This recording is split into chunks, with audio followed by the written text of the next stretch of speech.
mon véhicule j'en profite pour wax que sama doom aux États-Unis moo ma yónnee benn oto Nissan hybride sama oto bopp la c'est une des raisons qui a fait que j'ai demandé à l'Assemblée que je sois le dernier servi. D'accord. léegi nag problème oto yi ne posez pas de question conjuguer le verbe patienter et écouter conjuguer le verbe écouter et patienter qu'est-ce qui se passe Assemblée nationale député dafa mas a am oto il n'y a jamais eu de polémique jamais jusqu'à la 14e législature où le président Macky Sall pour des raisons que lui seul connaît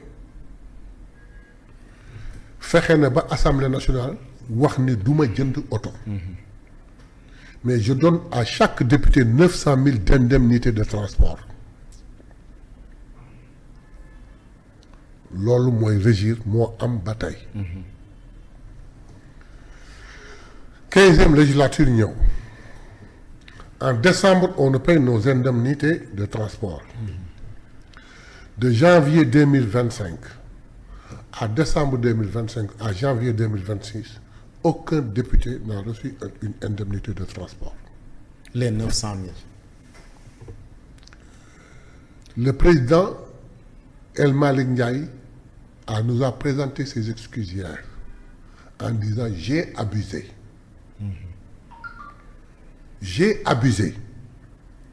am na ñu ma waxtaanal j'ai eu un écho favorable et j'y suis allé. Je l'ai fait pour deux raisons. Regarde la grandeur et l'humanisme de cet homme. Il a été saisi que beaucoup de députés de l'APR,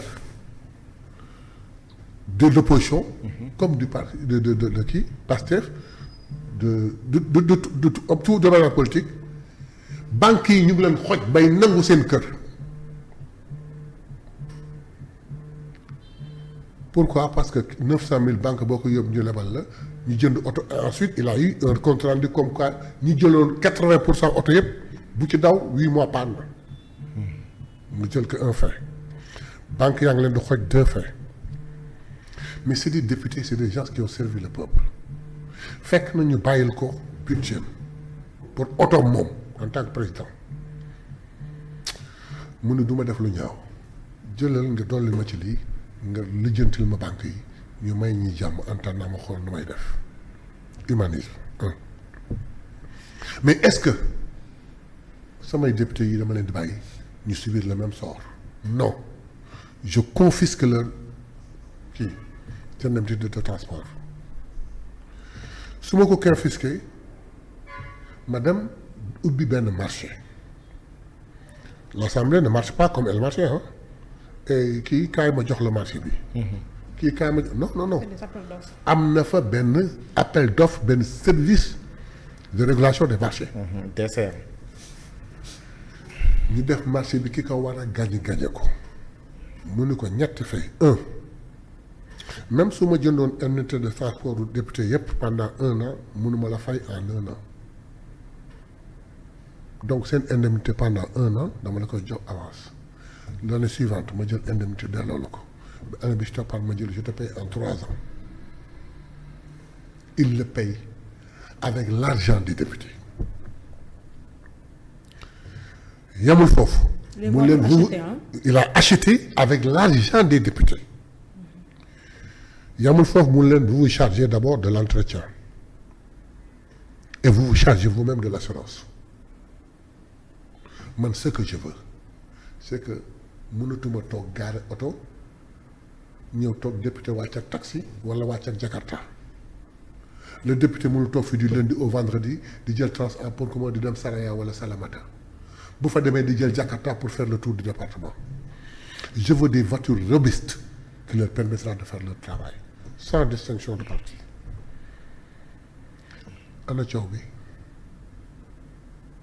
suñu jëndul woon oto tous les députés se seraient tués avec leur indemnité xam lan la ñu waroon wax député yi xeex ak président Ousmane ni ko dellu jox la suñu xaalis loolu la doon wax mais El Malick mënuñu lu dul tàcc ko te félicité ko léegi nag dafa am benn fait bu ndaw ku mel na man suñ ma laajoon je préfère les 900 000 ku mel na Thierno Alassane Sall il l'a dit il préfère les 900 000 mais nous sommes dans une démocratie une majorité écrasante l'accepte c'est terminé loo ci mën jël véhicule bi te liggéey sama liggéey donc il n'y a pas de problème de véhicule à l'Assemblée nationale nous n'avons pas touché au budget du Sénégal nous avons touché nos indemnités jënde ko moom moo jël suñuy indemnité que jënde ko auto immatriculé au nom de l'Assemblée nationale et logiquement il devrait même pas l'immatriculer au niveau de l'Assemblée nationale ci yoon il devrait l'immatriculer à non. logique pour logique. Nous avons accepté ça ne pose aucun problème pour le moment jusqu'à ce que nag ñu àgg ci échéance ba suñu xaalis jënd oto ba mu mat ñu ne ko nag jox suñu oto yoo ko moom donc comprenez ça comme ça amul leneen oto yi amul problème ku ci bëgg wax problème da nga bëgg problème mbaa nga bëgg ñu dégg la mais oto yi amul problème. mais léegi nag l'honorable xaaral mais l'honorable xaaral je finis le président de la République dañ ko fal au suffrage universel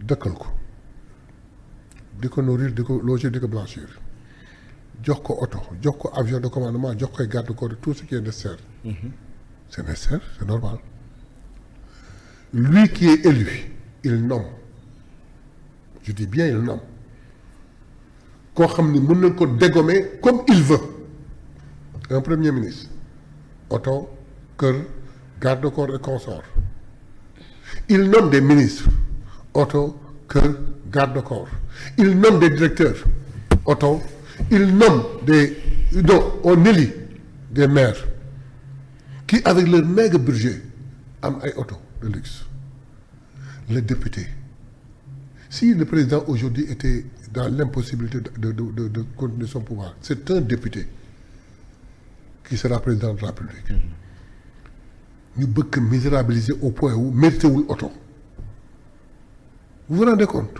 alors que non seulement il devrait être on devait le doter d'un véhicule mais on devait même le loger donc en fait nii la demee problème yi oto yi amul problème El Malick a confisqué notre argent et nous l'avons accepté il nous a fait acheter des véhicules robustes avec lesquels on pourra travailler nous le remercions il n'y a pas de polémique c'est clair.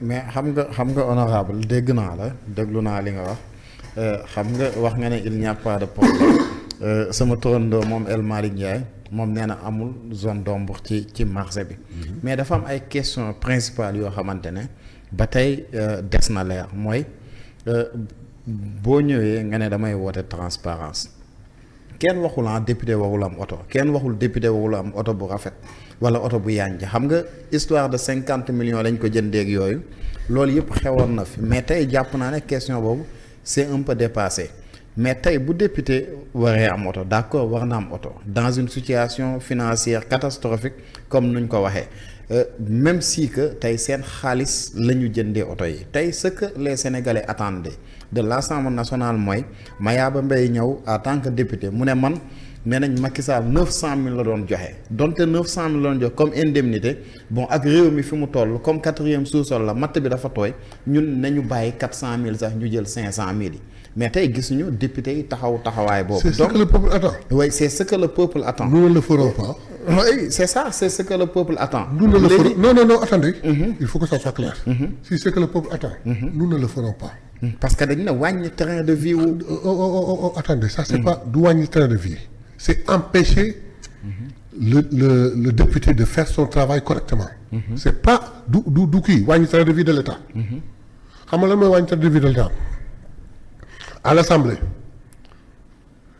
il n'y avait pas de comptabilité. su ma leen ko waxee doo leen ko gëm. on traînait des sacs ñëw. l'argent passait par les fenêtres. crédit téléphone et consorts on bloque tout ça. certaines indemnités on bloque tout ça.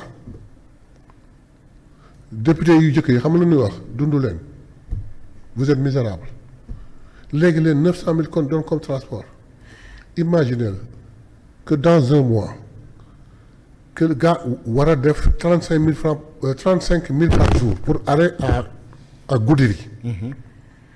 mu loué oto ak chauffeur 35 à 40 000 francs par jour il va faire le vendredi le samedi et le dimanche pour revenir le lundi il va le soutenir comme ça pendant combien de temps que le peuple ne s'attend pas à ce que ñu naan ay 50 pourquoi le président de la République n'a pas diminué son salaire. mais loolu yëpp ñu ngi koy demander. pourquoi les ministres n'ont pas diminué le salaire. on le demande on aussi ne demande pas de diminuer les salaires xam nga li problème bi bravo. président de la République bravo au gouvernement. Ils ont trouvé le pays au 4e sous-sol. Ils sont parvenus à redresser le pays sans l'assistance du FMI et de la Banque mondiale au point d'avoir la capacité de diminuer les denrées alimentaires. beneen bi mooy. mais loolu ngeen di laaj député yi les députés ne le feront pas. ne le feront pas d'accord léegi beneen bi mooy maanaam si toujours transparence baaxoon na tey comme doon nañu wax ne 50 millions la ak yooyu du 50 millions kan moo gañ a marché bi ak ku ko gañawul est-ce que appel d'offre am na wala amul ba ñu jàpp si ne tëj jàpp ci un journaliste tëj. parce que dafa wax lu war a wax jàppee ko diffusion de fausses nouvelles. parce que dafa wax lu mais tey bu ñu demee tey ba mbiri sotti. ñuy jot ay oto.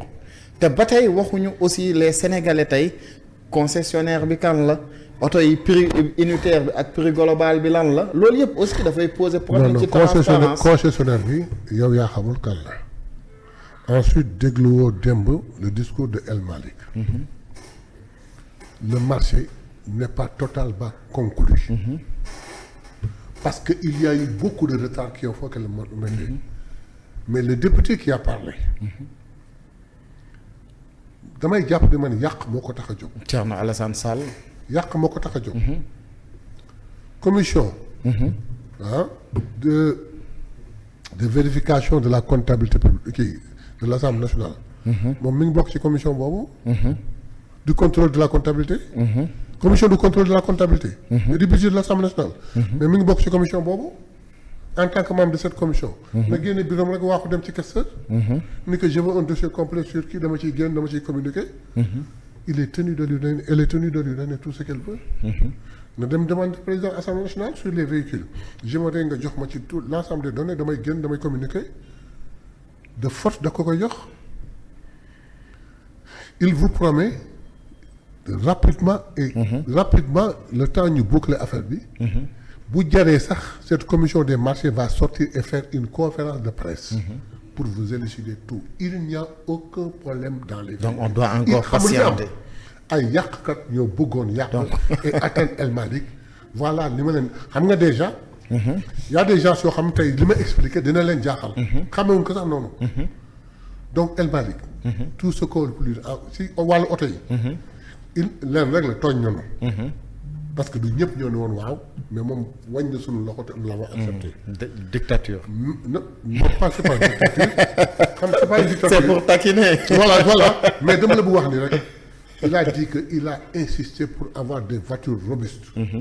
démb leer nañu sax ba ni y a certains députés yoo xam bi ñu gisee oto yi nee nañu oto yi rafetul. ñu ne rafetul. mu ni man jënduma oto bu rafet. man oto bu robuste boo xam ne mën na dugg ca Salamata ca montagne ya mën na dugg sa Fuuta sa suuf sa